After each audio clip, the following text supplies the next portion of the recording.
Dan apa yang terjadi? Apakah dia dijerat hukum? Tidak. Dia cukup bertabayun saja. Dia tinggal menjelaskan bahwa saat itu dia sedang menjawab pertanyaan jemaah. Selesai. Dan apa respon Bapak Mahfud MD? Ya, Abdul Somad bahkan tidak perlu minta maaf katanya. Luar biasa. Tidak perlu minta maaf. Apakah Bapak tidak tahu betapa terlukanya kami, umat Kristiani, ketika dikatakan di balik salib itu ada jin kafir?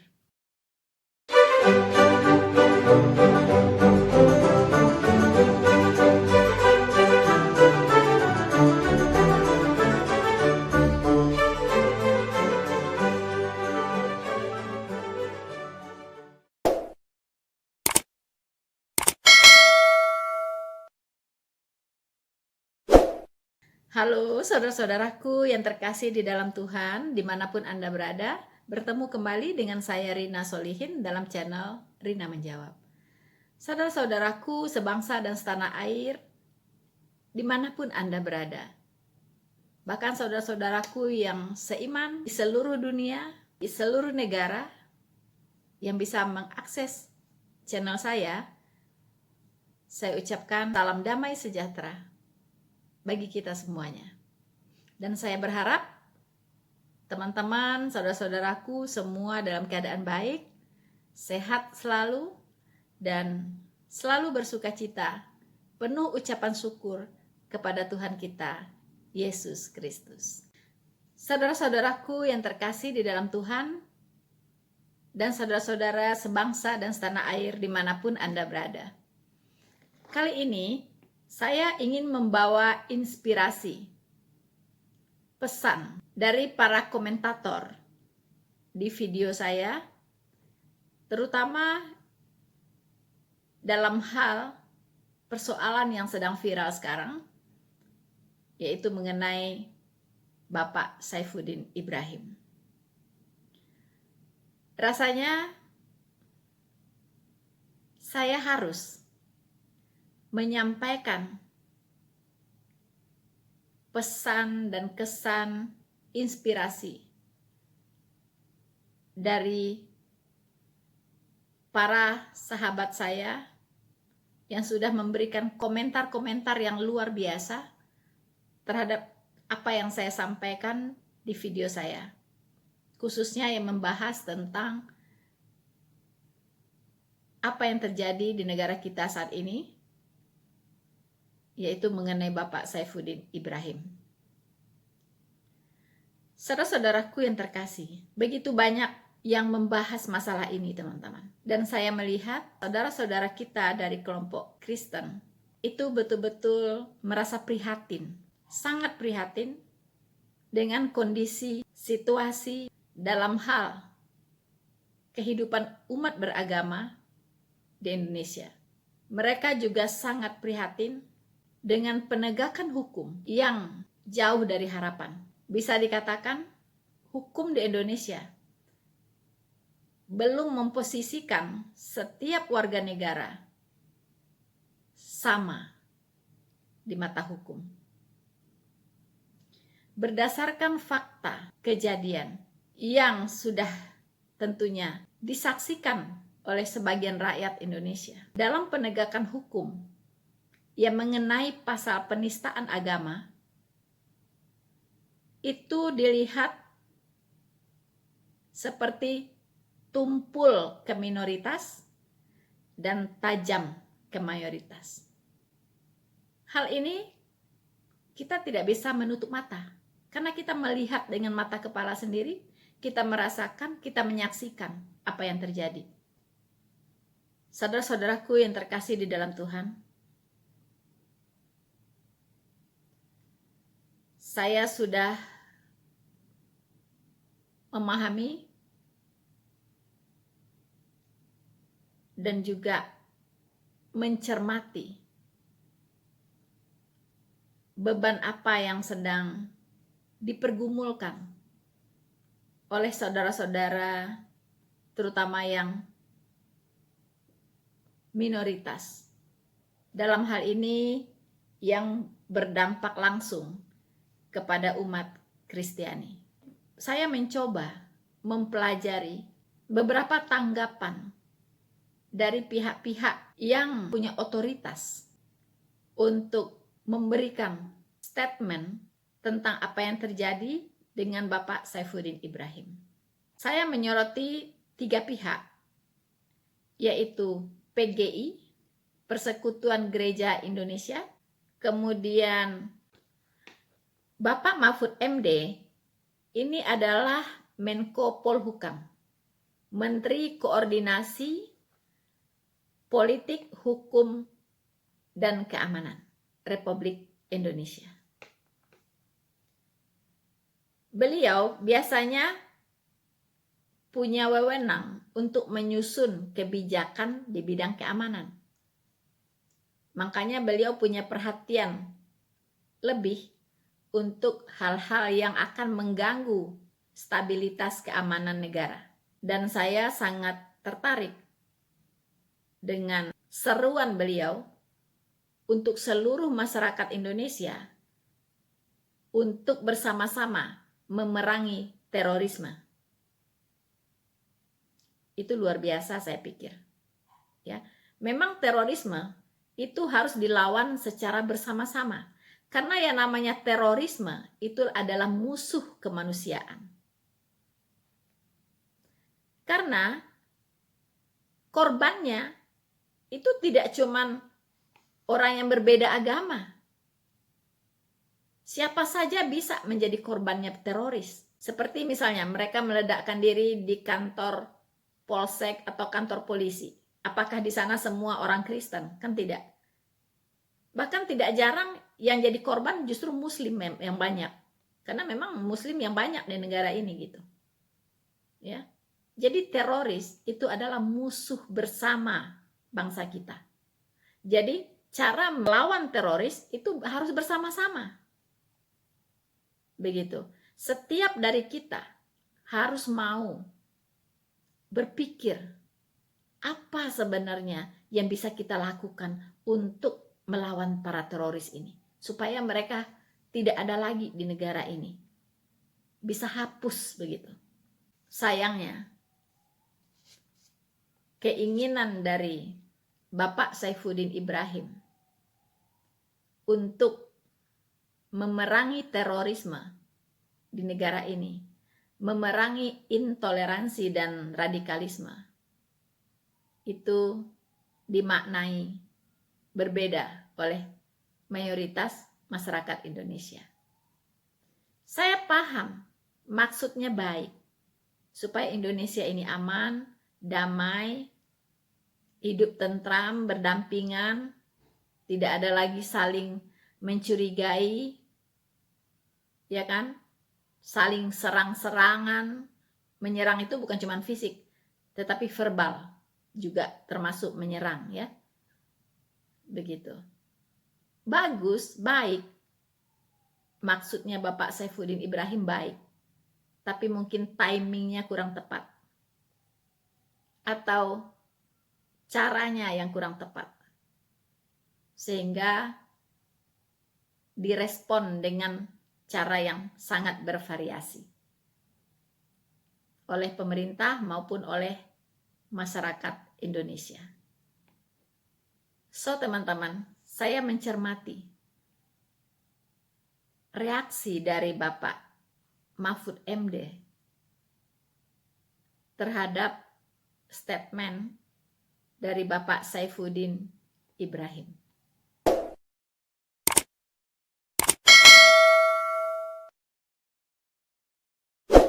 Saudara-saudaraku yang terkasih di dalam Tuhan dimanapun Anda berada, kita melihat respon dari Bapak Mahfud MD itu cukup keras. Beliau langsung memerintahkan untuk segera menangkap dan memproses Saifuddin Ibrahim secara hukum. Karena sudah membuat resah rakyat Indonesia. Saudara-saudaraku yang terkasih di dalam Tuhan, saya sebenarnya mengapresiasi tindakan dari Bapak Mahfud MD. Jika ada seseorang yang meresahkan, yang membuat resah rakyat Indonesia, itu harus segera diamankan. Tapi jangan hanya resah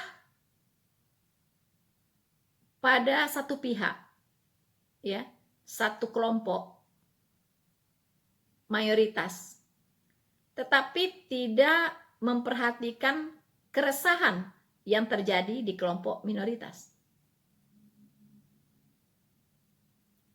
Keresahan yang terjadi di kelompok mayoritas itu sangat cepat diresponnya.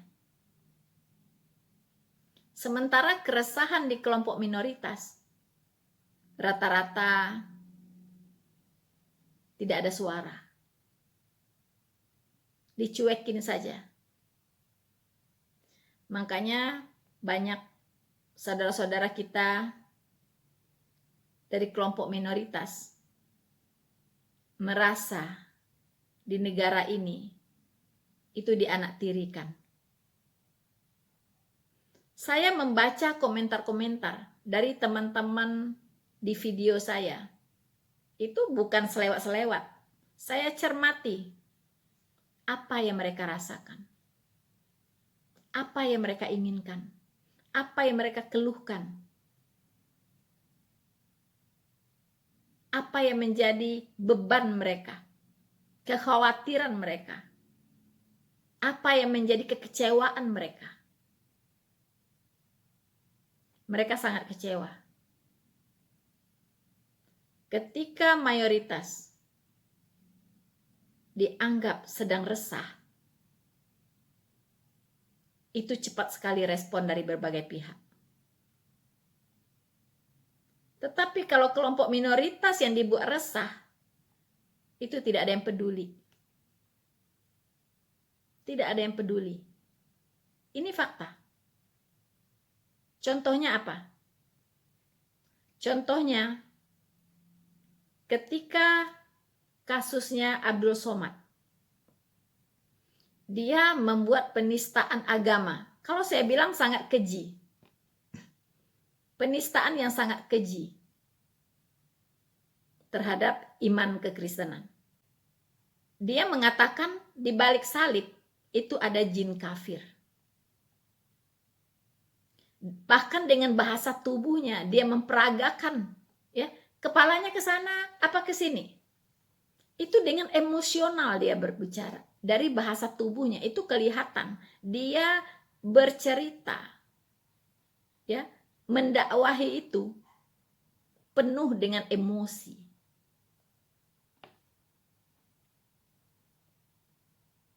Dan apa yang terjadi? Apakah dia dijerat hukum? Tidak. Dia cukup bertabayun saja. Dia tinggal menjelaskan bahwa saat itu dia sedang menjawab pertanyaan jemaah.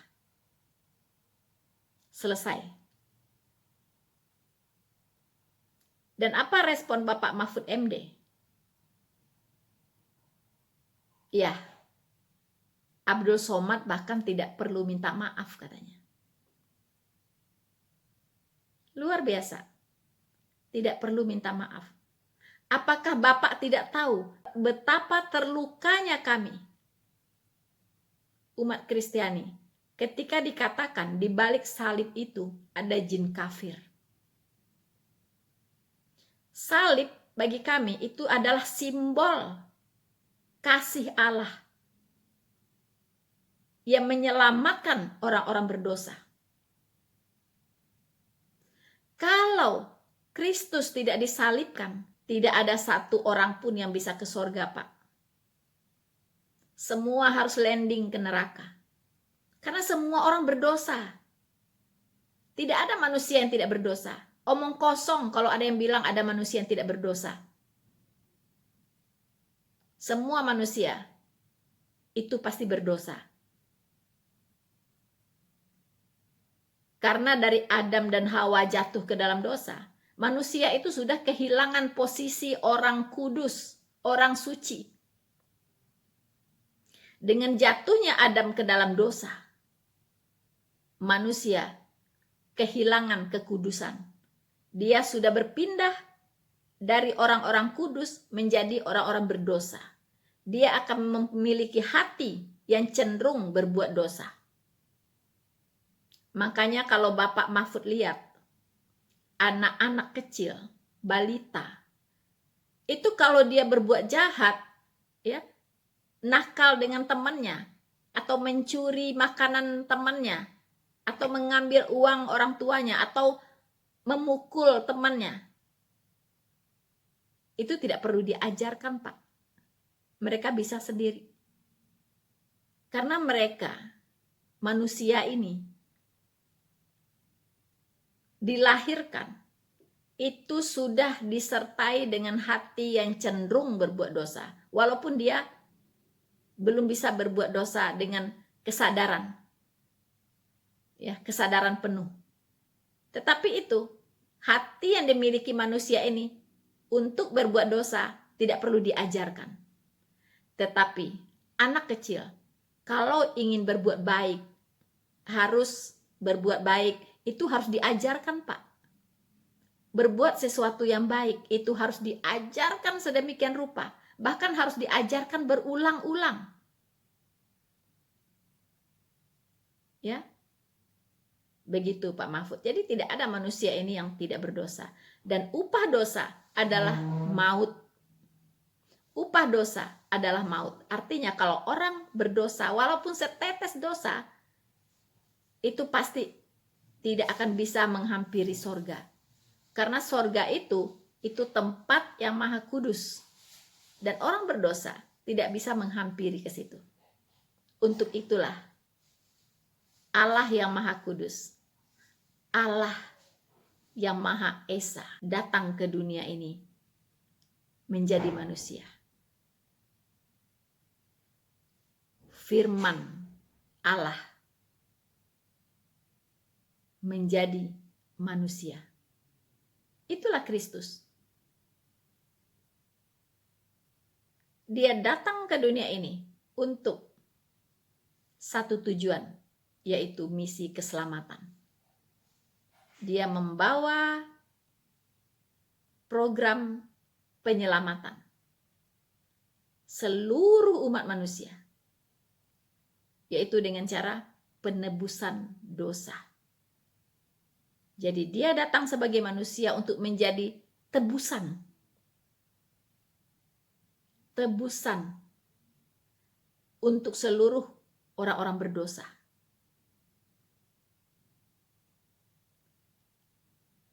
Korban domba itu adalah simbol dari Kristus yang akan dikorbankan untuk penebusan dosa. Dan setelah Kristus datang, pengorbanan domba sudah dihentikan karena itu hanya simbol. Kristus berkorban di kayu salib sebagai domba hakikat, sebagai penebus bagi seluruh umat manusia. Jadi bagi kami, salib itu adalah inti iman kekristenan. Dan itu yang dihujat oleh Abdul Somad. Mungkin orang Muslim tidak merasakan betapa kami terluka dengan perkataannya bahwa di belakang salib itu ada jin kafir. Itu pernyataan dia itu dalilnya dari mana? Apakah dari Al-Qur'annya ada dalil seperti itu? Karena di Alkitab tidak ada. Bahkan Alkitab mengatakan orang-orang seperti Somat itu adalah siteru salib Kristus. Bahkan dikatakan betapa beratnya hukuman yang akan dijatuhkan kepada mereka yang menginjak-injak anak Allah, yang menganggap najis darah perjanjian, dan yang menghina roh kasih karunia. Hukuman yang akan diterima sangat-sangat berat. Somat menginjak-injak anak Allah dan menghina roh kasih karunia dan menganggap najis darah perjanjian. Kalau dia mengatakan bahwa di belakang salib itu ada jin kafir, berarti dia menghina, menganggap najis darah perjanjian, darah yang tercurah, darah Kristus tercurah di kayu salib. Itu adalah untuk keselamatan umat manusia. Bukti kasih Allah yang begitu besar bagi umat manusia. Dia datang ke dunia menjadi manusia supaya bisa masuk ke dalam maut. Karena upah dosa adalah maut. Jadi Kristus harus menjadi manusia. Tetapi dia tidak kehilangan hakikatnya sebagai Allah. Ini yang tidak dipahami oleh banyak teman-teman Muslim.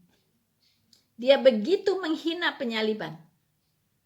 Tapi Alkitab sudah berkata, berita tentang salib adalah kebodohan bagi mereka yang akan binasa. Binasa di neraka tentunya. Memang salib adalah kebodohan bagi mereka yang akan binasa.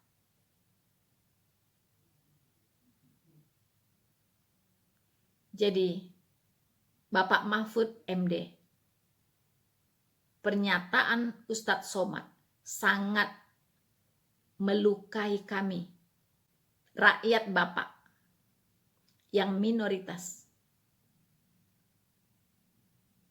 kelompok Kristiani. Karena salib bagi kami adalah simbol kasih Allah yang begitu besar untuk dunia ini. Dan itu diinjak-injak oleh Abdul Somad.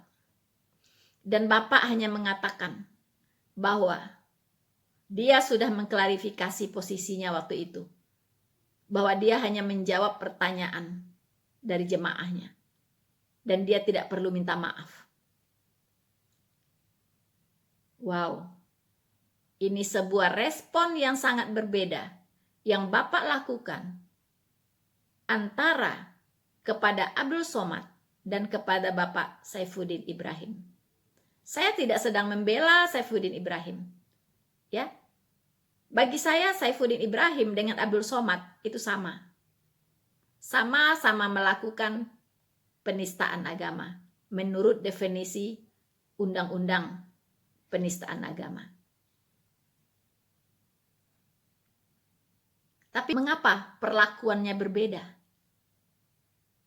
Bagi saya, apakah dia menjawab pertanyaan jemaahnya atau tidak? Bukan itu yang jadi persoalan. Bukan persoalannya pada menjawab pertanyaan jemaah, bukan itu. Tetapi apa yang dia utarakan tentang salib, itu yang jadi persoalan. Itu yang harus dilihat, itu yang harus disorot, itu yang harus dibahas. Terlepas apakah dia menjawab pertanyaan jemaahnya atau tidak. Itu tidak penting. Itu sangat tidak penting. Yang terpenting apa yang dia ucapkan tentang salib. Jujur, kami orang-orang Kristen sangat kecewa. Sangat kecewa. Lagi-lagi merasa dianaktirikan. Diperlakukan berbeda dengan mayoritas.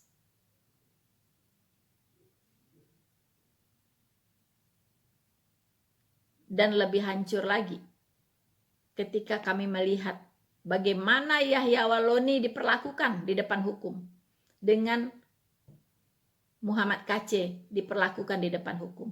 Padahal kedua-duanya sama, kesalahannya sama. Dan bahkan kalau Bapak masuk ke channel saya, di situ Bapak baru tahu sebenarnya Yahya Waloni itu bobot kesalahannya, bobot penistaan agama yang dia lakukan jauh lebih besar daripada Muhammad KC. Saya berharap para pemimpin negara ini lebih bisa lebih wise dalam merespon segala sesuatu. Kalau Abdul Somad bisa melakukan tabayun dengan apa yang dia katakan, mengapa Bapak Saifuddin Ibrahim tidak Bapak panggil untuk tabayun? Biar dia menjelaskan, biar dia bisa mempertanggungjawabkan ucapannya. Mana yang 300 itu? Mana? Coba jelaskan, yang mana yang Anda maksud? Bahas. Kalau ternyata Saifuddin Ibrahim tidak benar, jerat secara hukum.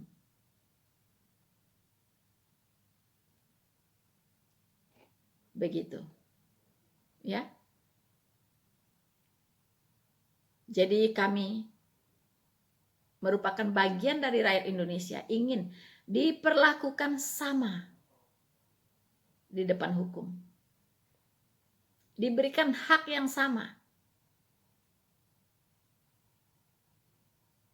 Diperlakukan sama. Dan tidak mau dianaktirikan. Karena kewajiban kami sebagai warga negara Indonesia, kami setia membayar pajak dan kami taat hukum.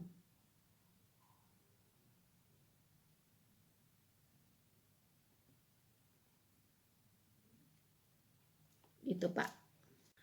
Saudara-saudaraku yang terkasih di dalam Tuhan,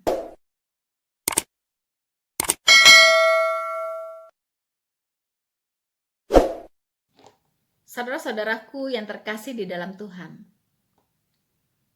saya mencoba mencermati pernyataan beberapa pihak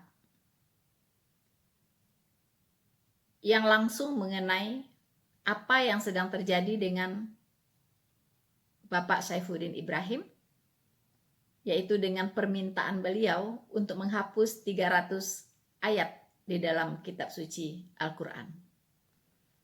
Ini sudah menimbulkan reaksi yang cukup masif. Bukan hanya dari masyarakat, tetapi juga dari yang mewakili pemerintah. Di sini diwakili oleh Bapak Mahfud MD. Kemudian juga dari kelompok lembaga kerohanian, yaitu diwakili oleh PGI dan MUI. Saya mencoba mencermati pernyataan-pernyataan dari pihak-pihak ini, teman-teman.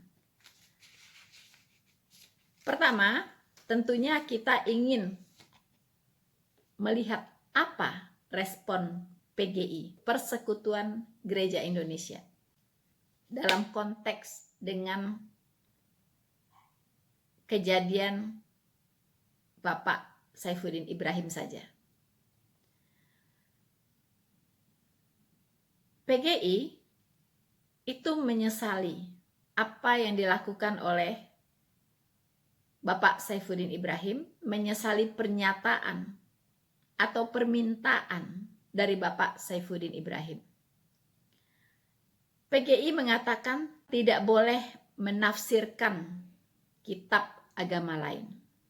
Ini baik. Pendapat ini baik. Tapi saya tidak paham, tidak mengerti. PGI kemana selama ini? Bagaimana dengan para ustadz, ustazah, para pendakwah yang selama ini getol membahas agama Kristen dan mengutip-ngutip ayat Alkitab dan menafsirkan ayat-ayat dari kitab agama lain, bahkan dengan serampangan. Saya setuju ya dengan pernyataan PGI bahwa tidak boleh menafsirkan kitab agama lain. It's okay, good. Tapi selama ini sudah terjadi begitu heboh di dunia persilatan, ya, apologetika, apologet Kristen, begitu sibuknya mengcounter serangan-serangan yang dilakukan oleh para pendakwah, ustadz, ustazah Muslim melalui media sosial, terutama YouTube. Dan perdebatan kadang terjadi juga cukup sengit. Jika PGI berpendapat bahwa tidak boleh menafsirkan kitab agama lain, kemana suaranya selama ini? Kenapa apa yang terjadi tidak menjadi perhatian? Seolah-olah para apologet Kristen berjuang sendirian untuk mempertahankan kebenaran. Saya harap untuk next time PGI tidak hanya berstatement, tapi mohon diaplikasikan. Ikut bersama-sama dengan kami para apologet Kristen untuk ambil bagian, minimal memikirkan, membuat regulasi bersama-sama dengan pemerintah untuk menerapkan, yaitu tidak boleh menafsirkan kitab agama lain. Saudara-saudaraku yang terkasih di dalam Tuhan, kemudian saya juga mencermati statement dari MUI berpendapat bahwa tidak boleh melompati pagar, mencampuri agama lain. Kalau ada orang Kristen lompat pagar membicarakan agama Islam misalnya, atau membicarakan ayat-ayat di Al-Quran, itu namanya lompat pagar. Ya, saya juga baru dengar lompat pagar. Ya. Nah, ini harus dibawa ke jalur hukum. Dan bukan lompat pagar saja, tidak boleh menafsirkan ayat-ayat di agama lain, dalam hal ini tentunya agama Islam, tentunya dari Al-Quran atau hadis, itu tidak boleh. Kalau sampai mencampuri, harus dibawa ke ranah hukum. Di sini pun saya sempat bertanya dan heran. Selama ini MUI kemana? Begitu heboh, begitu banyaknya para ustadz dan ustazah, bahkan pendakwah Muslim yang lompat pagar saja kerjanya. Ya, kalau nggak lompat pagar, nggak seru. Bahkan jarang dia membicarakan sesuatu yang ada di dalam rumahnya sendiri begitu. Ya, tapi dia senang melompati pagar orang lain dan mengacak-ngacak apa yang ada di dalam rumah orang lain begitu. Ya. Saya kira MUI itu tidak anti YouTube ya, pasti suka menonton YouTube juga kan? Pasti sering melihat ustadz-ustadz yang suka berdakwah di media sosial, ya, terutama yang mu'alaf, begitu banyak yang getol lompat pagar orang, ya. Untuk lebih jelasnya, silahkan bapak-bapak di MUI, ya, atau yang di PGI, masuk ke channel Noverina Solihin. Itu ada 200-an video yang berupa video konteran, ya, terhadap video-video Muslim yang lompat pagar. Banyak sekali.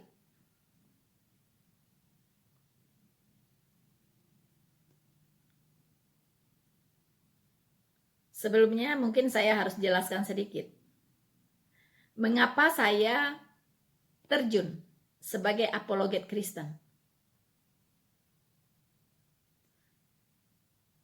Ini didorong oleh kondisi dan situasi yang mengharuskan saya untuk terjun berapologet di media sosial, terutama YouTube. Karena saya melihat begitu getolnya, ya, untuk lompat pagar para ustadz, ustazah. Setiap ceramahnya itu hanya membahas tentang kekristenan, membahas tentang iman kekristenan, tentang Alkitab, tentang Tuhannya orang Kristen.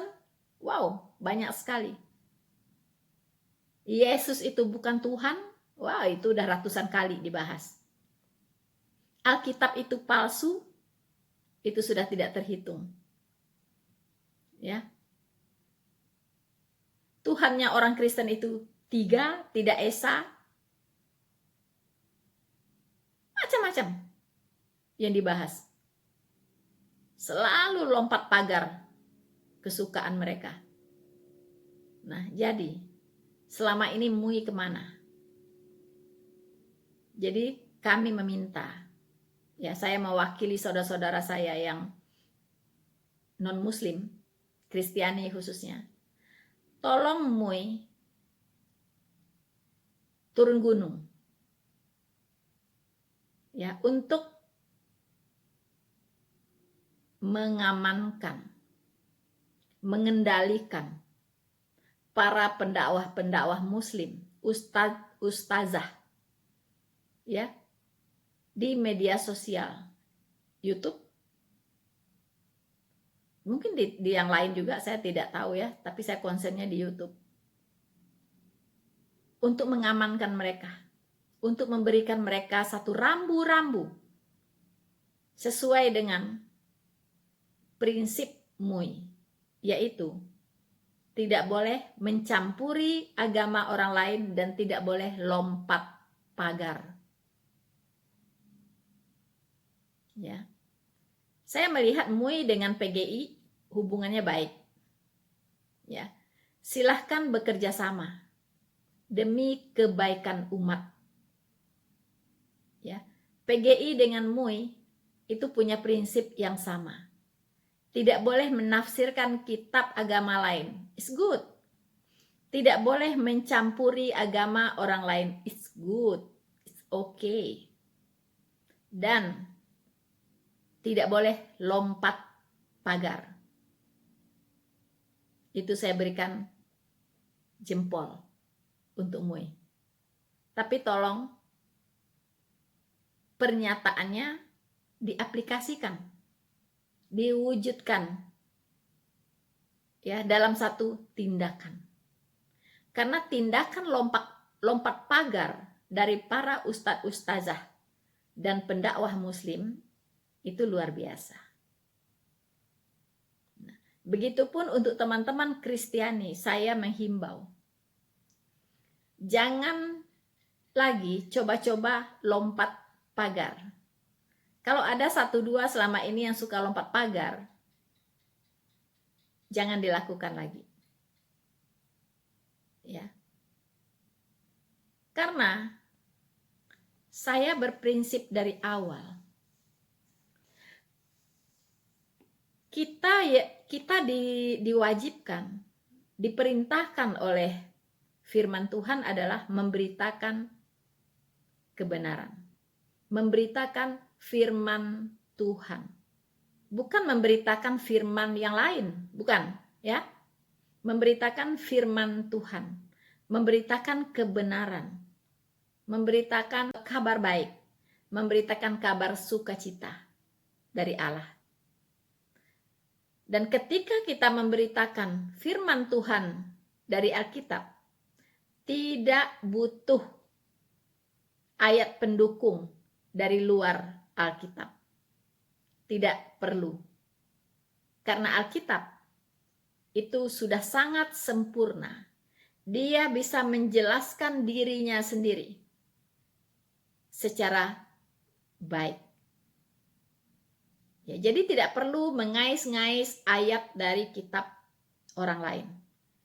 Untuk itulah kalau teman-teman, saudara-saudaraku semua, maupun bapak-bapak dari PGI dan MUI, jika Anda mau melihat ya di channel saya, ratusan video saya mengcounter video-video dari teman-teman ustadz dan ustazah dan para pendakwah muslim, itu tanpa mengutip ayat apapun dari luar Alkitab. Dan saya tidak perlu ya menyerang balik dengan ayat di luar Alkitab. No. Firman Tuhan sendiri yang akan menangkis semua serangan itu. Karena firman Tuhan itu adalah firman yang hidup.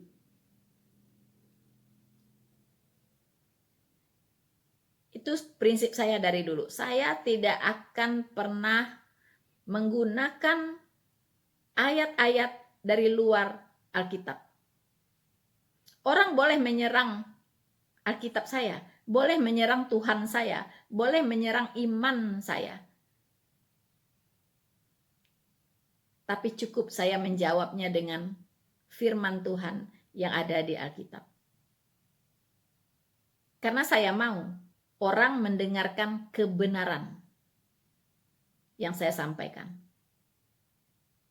Dan saya percaya ketika firman Tuhan mengatakan bahwa firman itu tidak akan pulang dengan sia-sia.